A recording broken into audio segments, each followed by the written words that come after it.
Doctor صاحب، الجامعۃ الاشرفیہ مبارک پور ملک میں اہل سنت کے جو ادارے ہیں ان میں صف اول کا ادارہ ہے۔ اہل سنت کی علمی اور فکری تعمیر اور تشکیل میں اس کا کیا رول آپ سمجھتے ہیں؟ صرف اہل سنت و جماعت کی تخصیص آپ نہیں کر سکتے ہیں، بلکہ ایز اے ہول تعلیم کے میدان میں الجامعۃ الاشرفیہ کا بڑا کردار ہے۔ جی، ظاہر ہے کہ وہاں جو علماء وہاں سے فارغ ہو کر کے نکلتے ہیں، جی، انہیں انگریزی کی تعلیم بھی دی جاتی ہے، جی، اعدادیہ میں میتھس وغیرہ کی بھی، ریاضی کی بھی تعلیم دی جاتی ہے۔ جی، اس کے علاوہ جو وہاں پہ تربیت ہوتی ہے تو وہ تو اوور آل آپ سمجھیے کہ الجامعۃ الاشرفیہ افراد سازی میں ایک نمایاں کردار ادا کر رہا، اور اس سے دیش کو بھی فائدہ ہو رہا ہے، قوم کو بھی فائدہ ہو رہا ہے، سماج کو بھی فائدہ ہو رہا ہے، اور مسلمانوں کی تعلیمی ترقی میں الجامعۃ الاشرفیہ کا بڑا کردار ہے۔ جہاں تک سوال ہے اہل سنت و جماعت کا، تو ظاہر ہے کہ یہ ایک اہل سنت و جماعت کا نمایاں ادارہ ہے،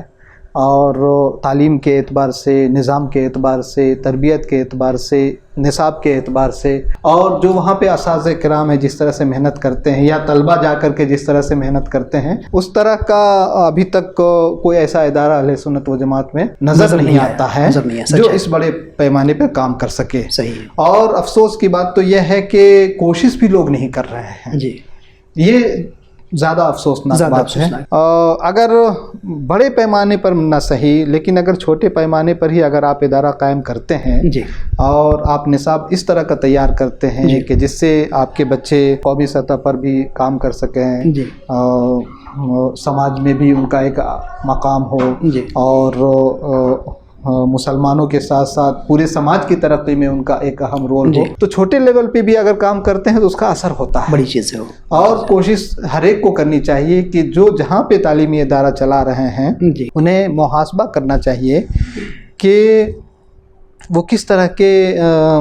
افراد تیار کر رہے ہیں، صحیح ہے، صحیح ہے، اور کیا وہ سماج میں جا کر کے ایک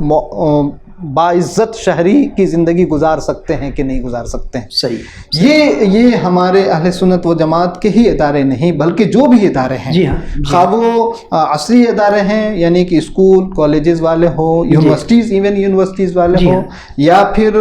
اہل سنت و جماعت کے جو مدارس کے ارباب حل و عقد، میں ان سے یہ درخواست کرنا چاہوں گا کہ آپ جس طرح کا نصاب اپنے بچوں کو پڑھاتے ہیں، جو تعلیم آپ دیتے ہیں، تو آپ دیکھیں کہ اس کا آؤٹ پٹ کیا ہے۔ اگر اس کا نتیجہ بہت شاندار ہے سماجی سطح پر اور ملکی سطح پر، اور خود ان کے گھر والوں کے لیے، تو یہ ایک بہت ہی بڑی چیز ہوتی ہے۔